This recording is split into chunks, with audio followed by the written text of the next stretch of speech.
মাছ পালেং শাকৰ সৈতে বহুতে খাইছে চাগে, কিন্তু মাংসৰ সৈতে খাইছেনে পালেং শাক? আজি মই আপোনালোকলৈ মাংসৰ সৈতে পালেং শাকৰ এটা ৰেচিপি লৈ আনিছোঁ। আহকচোন ভিডিঅ'টো আৰম্ভ কৰোঁ। একদম প্ৰথমে মই ইয়াত তেলত গৰম মছলা আৰু তেজপাত এখিলা দি পিঁয়াজখিনি গল্ডেন ব্ৰাউন হোৱালৈকে ভাজিব দিছোঁ। তাৰ মাজতে এইফালে মই আদা নহৰু খুন্দি ল'লোঁ আৰু মাংসখিনি দি জোখমতে হালধি, আলু আৰু সোৱাদ অনুসাৰে নিমখ দি ভালদৰে মিলাই সিজিবৰ বাবে 10 মিনিটমানৰ কাৰণে ঢাকনা মাৰি থ'লোঁ। আনফালে আকৌ কুকাৰত ভাতো উঠাই দিছোঁ। তাৰ পাছতে মাংসখিনিত দিছোঁ খুন্দি থোৱা আদা নহৰু আৰু জলকীয়াৰ পেষ্ট।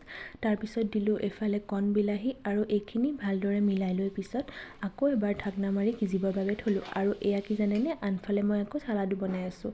ইয়াত আছে পালেং, বিটৰুট আৰু কণ বিলাহী আৰু পিঁয়াজ কাটি এইখিনি ৰেডি কৰি ল'লোঁ। আৰু এইফালে মাংসত মই মছলা হিচাপে ব্যৱহাৰ কৰিছোঁ অকণমান মিট মছলা আৰু অকণমান জলকীয়া গুড়ি। মাংসখিনি যেতিয়া অলপ সিজিছে তেতিয়া দি দিলোঁ মই পালেং শাক আৰু লগতে ঢাকনাখন মাৰি অলপ টাইমৰ কাৰণে ৰেষ্ট দিলোঁ। ঢাকনাখন উঠাই যেতিয়া পালেং শাকখিনি পমি যোৱা যেন লাগিছে তেতিয়া ভালদৰে লৰাই দিলোঁ আৰু মছলাখিনি অলপমান লাগি ধৰা নিচিনা হোৱা দেখি অকণমান মাত্ৰ পানী দি এইখিনি ভালদৰে সিজিবৰ বাবে ৰাখিলোঁ। আৰু আনফালে মই চালাডখিনিত নিমখ সানি ৰেডি কৰি ল'লোঁ আৰু পানী দি জোখমতে মাংসখিনি উতলিবলৈ থ'লোঁ। এনেকৈ এবাৰ আপোনালোকেও খাই চাবচোন, সঁচাকৈ বহুত বেছি সোৱাদ লগা হয়। আৰু এইফালে মাংসও হৈ গ'ল, মই কাঁহীখন ধুনীয়াকৈ সজাই ল'লোঁ। আজিলৈ আহিলোঁ দেই, বাই।